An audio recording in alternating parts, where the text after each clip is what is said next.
me. Drowning in my fears, it's like an ocean. Negativity is getting closer. Hard to keep the heat when it gets colder.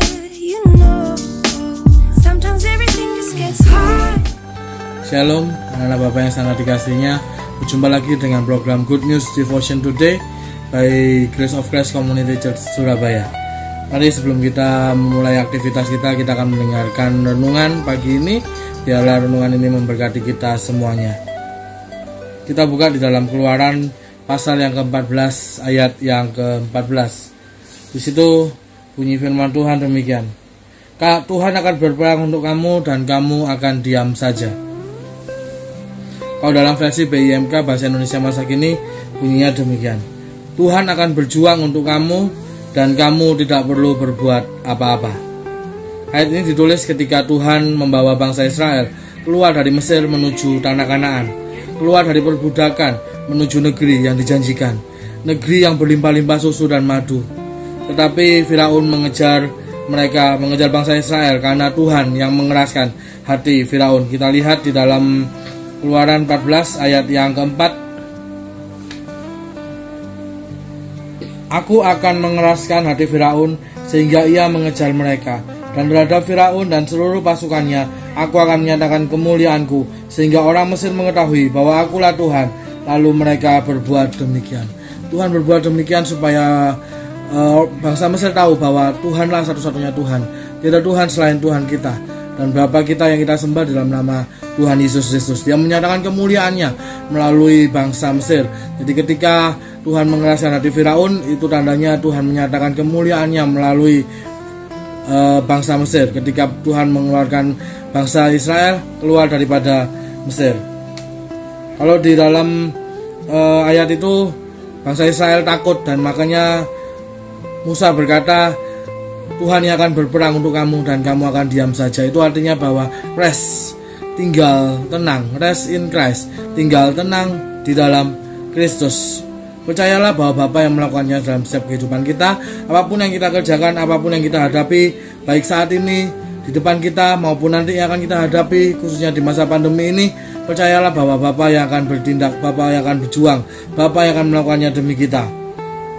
Kita ingat juga ketika Gideon diminta Tuhan, dipilih Tuhan untuk memimpin bangsa Israel mengalahkan orang Midian. Gideon membawa 30.000 orang pada waktu itu. Tetapi kata Tuhan itu terlalu banyak, maka akhirnya disortir sehingga tinggal 300 orang. Dicatat dalam Alkitab, akhirnya Gideon dan 300 orang mengalahkan 135.000 orang hanya dengan menggunakan sangkakala, buyung, dan obor. Mereka tidak berperang, mereka hanya diam. Coba kita lihat di dalam Hakim-Hakim pasal yang ke-7 ayat yang ke-20 dan 21. Hakim-Hakim 7, 20 dan 21. Demikianlah ketiga pasukan itu bersama-sama meniup sangkakala dan memecahkan buyung dengan memegang obor di tangan kirinya dan sangkakala di tangan kanannya untuk ditiup, serta berseru, pedang demi Tuhan dan demi Gideon. Sementara itu tinggallah mereka berdiri masing-masing di tempatnya sekeliling perkemahan itu, tetapi seluruh tentara musuh menjadi kacau balau, berteriak-teriak dan melarikan diri. Jadi di situ dicatat bahwa mereka hanya berdiri, mereka cuma meniup sangkakala dan memecahkan buyung. Mereka tidak bertindak apa-apa, mereka tidak melawan bangsa orang Midian, tetapi Tuhan yang berperang buat mereka. Dan kita tahu bahwa nama lain daripada Gideon adalah Yerubbaal, yang artinya adalah Baal yang berjuang atau Tuhan yang berjuang. Jadi Yerubbaal artinya adalah Tuhan yang berjuang. Jadi kita tahu bahwa kalau Tuhan yang akan berjuang untuk setiap apa yang kita hadapi. Kalau dulu saya punya pemikiran bahwa lakukan bagian kita maka Tuhan akan melakukan bagiannya. Apa bagian kita? Banyak orang yang berkata percaya, padahal percaya sendiri pun adalah anugerah. Kita buka di dalam 1 Korintus pasal yang ke-12 ayat yang ketiga. 1 Korintus pasal yang ke-12 ayat yang ketiga.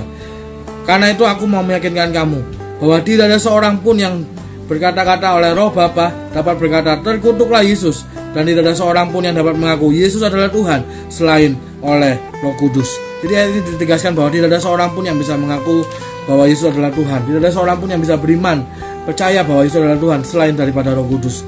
Jadi iman itu adalah anugerah, iman itu adalah pekerjaan Roh Kudus, bukan kita, bukan dari setiap hati kita, tapi pekerjaan Roh Kudus yang ada dalam setiap kehidupan kita. Jadi apa bagian kita? Bagian kita nothing, kita nggak ada, tidak ada bagian kita hanya tinggal tenang, rest in Christ. Seperti Keluaran 14 ayat yang ke-14 tadi dikatakan, Tuhan yang akan berperang untuk kamu dan kamu akan diam saja.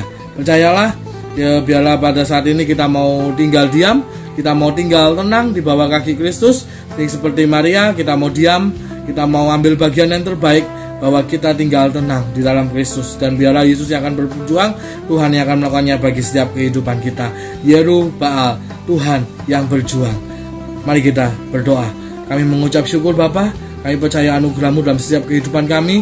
Biarlah saat ini firman-Mu mengingatkan setiap kami, Yeru Baal, bahwa Tuhan yang berjuang. Dan biarlah kami percaya Tuhan, Kau yang melakukan dalam setiap kehidupan kami. Apapun yang kami hadapi Tuhan, Kau yang berjuang demi kami, Kau yang berperang demi kami Bapa. Terima kasih Tuhan Yesus, biarlah kami mau belajar, kami tinggal tenang, rest in Christ, tinggal tenang di dalam Kristus. Terima kasih buat anugerah-Mu, terima kasih buat kasih-Mu. Berkati setiap pendengar, kami percaya Tuhan, apapun yang kami kerjakan, Kau berkati setiap kami. Terima kasih Bapa, di dalam nama Tuhan Yesus, kami mengucap syukur buat semua anugerah-Mu. Haleluya, amin. Sampai bertemu kembali di program Good News berikutnya. Shalom.